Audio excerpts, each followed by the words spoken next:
And Chris will be available. Thank you.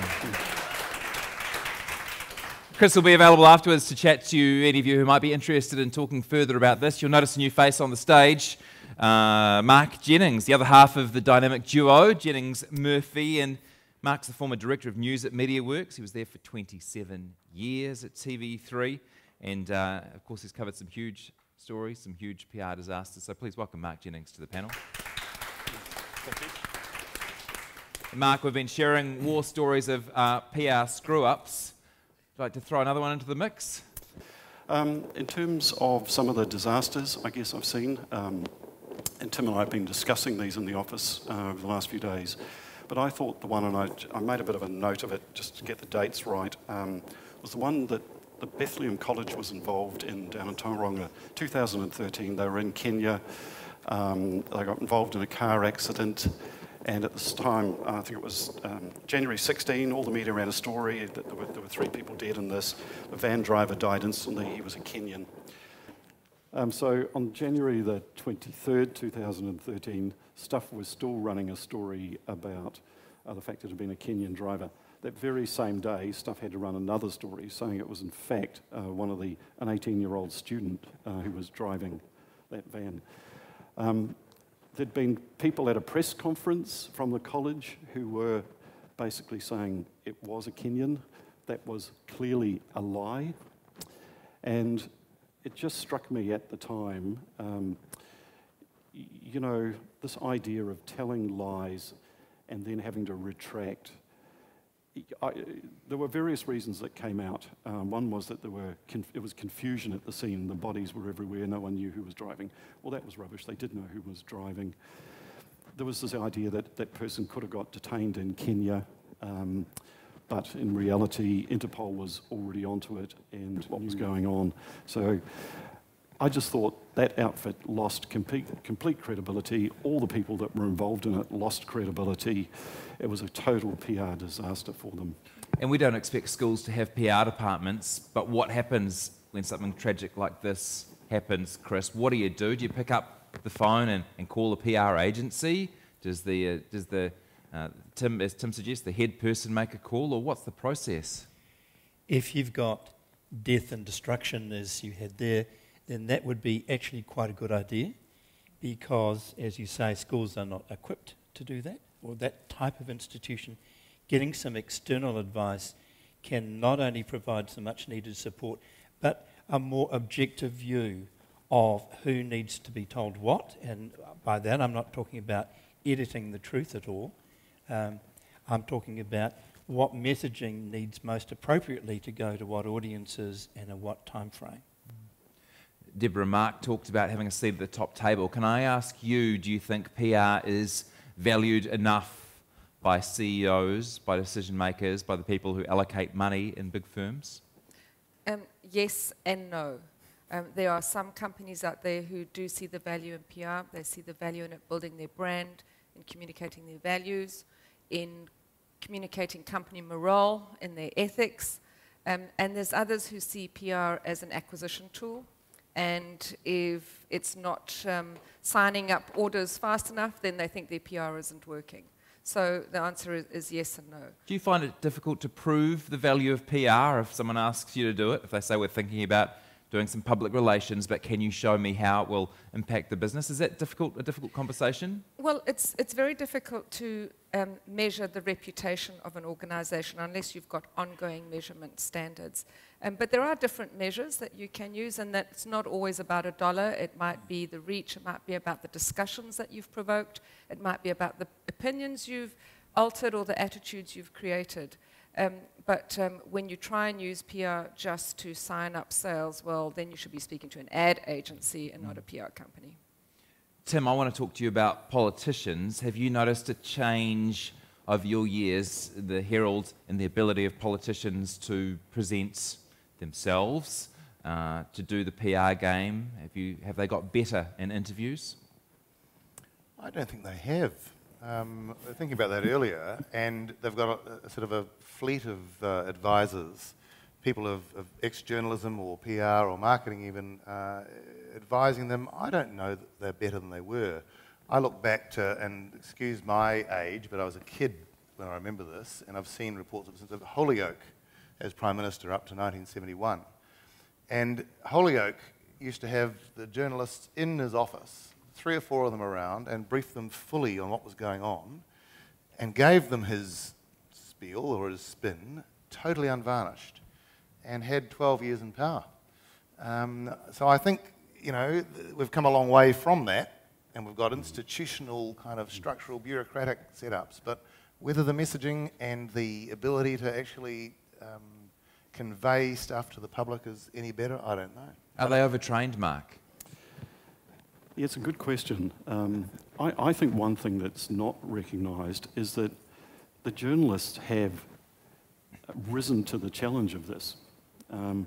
People say, all right, there's all these big media machines, there's all the advisors, the media's being snowed, etc. I don't actually buy that. I think we've got really good journalists around who are taking these guys on big time. So, yeah, I think there is a bit of overtraining, and you see it in particularly some of the Labour leaders of recent times where they have been told, stay on message, do not leave your message. They repeat it and they repeat it till they look stupid. And if it doesn't come naturally to you, sometimes media training can be a bad thing, right? Someone like David Shearer, extremely talented guy, really struggled to get his message across and tried to resolve that with more training. That's right, I totally agree. He'd been told stuff and he was trying to regurgitate it. And I like David Shearer. I think they made a mistake actually, because he's one guy who I think could rival Key in engagement and warmth. When you talk to him as a person, as you probably have, he's really good. But when he was media trained, he became some sort of robot, and it just didn't work. There's one great word here, when I like Deborah's view on it, it's authenticity. It's the word of a sort of generation, really. And as soon as you lose that, you're gone. Chris, you talked about different approaches. Sorry, Deborah, you go first. I was just going to say, to that point, David Shearer didn't perform well in camera, and I've also met him on one-on-one, and a totally different person. But there's also a lot of CEOs and clients who should never be on camera, because there are some people who are not media trainable. And I have seen CEOs who are total lions, fierce lions in the boardroom, but put a camera in front of them and live TV and... You say liars or lions? Lions, a lion. Lions in the boardroom. Total liars in the boardroom, that's a good standard. Lions, fierce, growling lions in the boardroom, but put a camera in front of them and they turn into simpering little kitty cats. They just cannot handle the stress of it. And in that case, we would just never use them. We'd find another spokesperson in the organisation. Is that a difficult conversation to have, by the way? It's not one of the easiest. Chris, do you agree? Can you media train anyone, do you think? Or can some people just not, do they not have it? Well, you can... My mother likes to say you can only do so much with the material. And I can recall spending time preparing a CEO for a live breakfast show interview. This was a significant utility company, now known as Spark, that I used to work for. And I can remember listening to this breakfast show debate, and the temperature kept rising to the point where there was a bit of an on-air fight going on, and I literally kind of leant against the wall and said, oh no. There's not a lot you can do when CEOs go feral, but I fully take your point, Mark, that the leadership at the top can be critical, is critical. Let's talk about the infiltration of PR into editorial. I'm really interested, maybe I'll start with you, Tim. Is there pressure when you're running a newspaper to give positive stories about big advertisers? Were you ever worried about the incursion of the influence of PR or commercial elements in what you were doing in the paper? Not the former. I don't think there's ever a pressure to do positive stories about advertisers. It's the reverse of that. There's sometimes a sensitivity and awkwardness and latent pressure not to do negative things about some of those advertisers. Right. So that's going to happen more often, and people need to be more aware of it. The 431 Fonterra thing, the photos in the morning, it all seems very innocuous. but it was starting to appear in the Herald and the Herald, I think. Can you explain? Sorry, what are you talking about? Oh, sorry. Fonterra has a PR program called 4:31 a.m. and they ask people around the country to feed photos of themselves at 4:31 a.m. So I'm a farmer, I'm out doing the job for the country, what are you doing? And there were people saying, I'm changing a nappy, I'm working at a service station, I'm getting a coffee, I'm 3/4 asleep, whatever. And lots of photos were run. It's quite a clever thing, and they brought in an ad guy to come up with the concept. But it ran in tandem with stories about Fonterra people who are working at 4:31 a.m. in the morning. So the guy at the Morrinsville plant and how great he is to New Zealand. But that ran in the news column about 4 or 5 down on news with a tiny little thing saying sponsored in the photo of it. And it was quite, it was puff. It was all, he's a great guy and we all should be happy for him, and he might be and it could be good, but there's that sort of thing. That's, if you talk about infiltration, it's not from PR operatives or PR companies or even political PR. I think there's a risk of a blurring of those lines that needs to be squared up pretty quickly. How about in TV, Mark? Yeah, it's a good question, Jesse. What I've found is that as the economics of the media and television are becoming more challenging, there is more pressure. Like Tim, I never had any pressure to run positive stories, but when we, and particularly a program like Campbell Live, laid into somebody, and if they were a big advertiser, there'd be this really subtle thing that went round where the CEO would just perhaps say to you, look, I'm not telling you what to do in any way or interfere in your editorial independence here, but you know that's going to cost us $1 million. And you know how we're struggling, and you know how you don't want to lose any more journalists. Now, I'm actually exaggerating slightly, but that was the nuance around it. Now, to me, it actually emboldened me in a sense, because I thought, bugger that. But that's why TV3 says stuff. But I also took it as the editor not to tell anybody else that had been said to me. So I sat on that, and you have the conversations with the Tims and your peers at that level about these pressures. But that pressure is there, but it's subtle and it's very nuanced. Tim brought up sponsored content. I'm really interested in your thoughts on this, particularly in the social media area. Is this a big issue for you? So a couple of things here. I think in the main New Zealand media are pretty good about holding the line between what's authentic journalism and what's sponsored content, and I haven't found too much of that shifting across that line with mainstream media. However, I do recognise that the model is changing, and as audiences dwindle, that the model has to become more business-like, and this is why we're seeing more of a creep in, well, that could be sponsored content. Well, no, it's news. No, this could be sponsored content, and it's happening a lot in magazine space. It does bother me because I feel if we are doing the hard yards in digging out authentic news information, and we pitch it to a journalist, and then we're told, you should be speaking to our advertising department because we'd really love to do the story with some ad support, that bothers me. But at the same time, I recognize that the model is changing. So as an industry, we've got to evolve with it. And so what about if you call me up and you say, Jesse, you're a very famous and much beloved person. We'd love you. We'd love you to tweet a picture of our client's new anti-aging serum and say how good it is. We'll pay you $1,000. Would you prefer for me to say how I've been sponsored to say this, but this is how I look the way I do, or would you prefer me to say, I've forgotten what the first one was, but would you like me to acknowledge in social that I've been paid to do it? Yeah, so it's actually not a preference. It's a fundamental requirement that you disclose that you've been sponsored to tweet that. It's about authenticity, it's about honesty, it's about integrity, and if you don't disclose that, well, you're breaking laws, and you're fooling an audience. And if you also don't disclose it, I'd say, well, what is your hesitation with disclosing it? Because I want you to be proud to represent my brand, and I don't want there to be any shame with accepting my payment for it.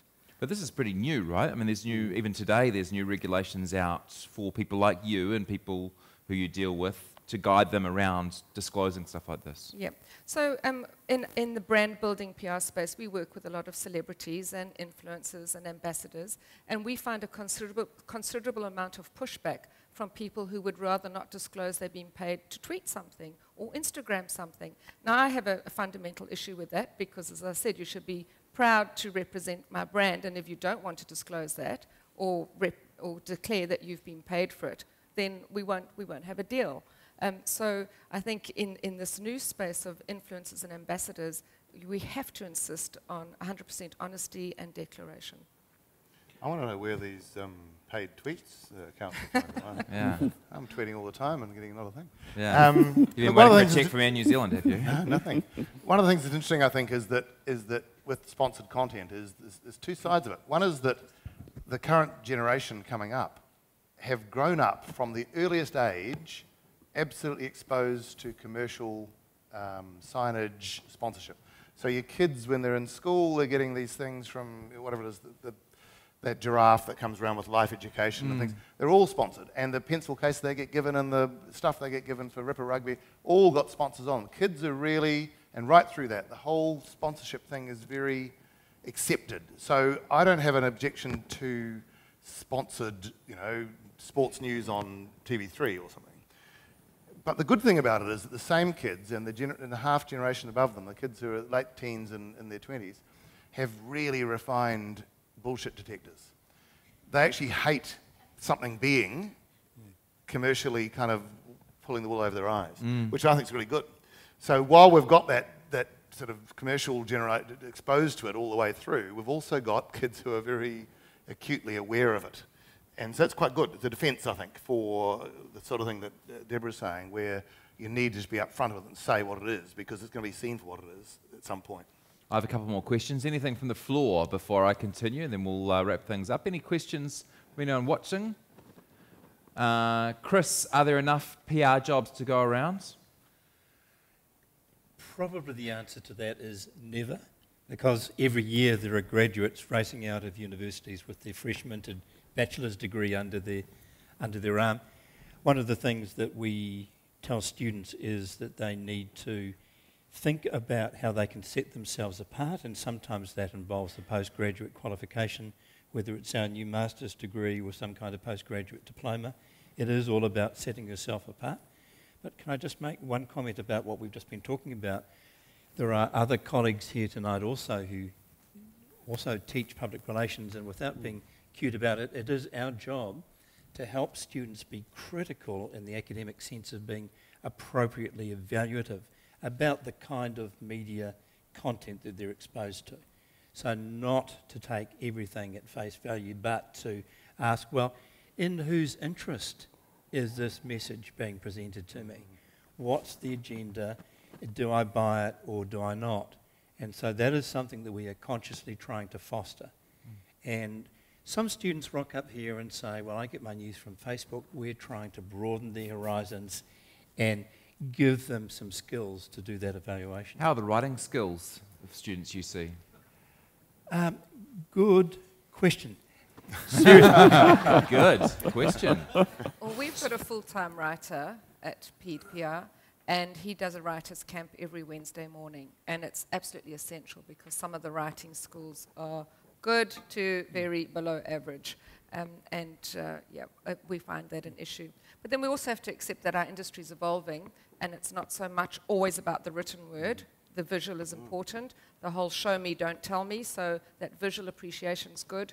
But writing skills are at the cornerstone of our industry, whether it's a 141 character tweet to a press release. You have to be able to write. I've got one more question. It's for you, Deborah. Do you turn the volume on your phone off at night? Never. Never? Never. When you're on, you're on. You know, you're on call, and that's it. Please thank my panel.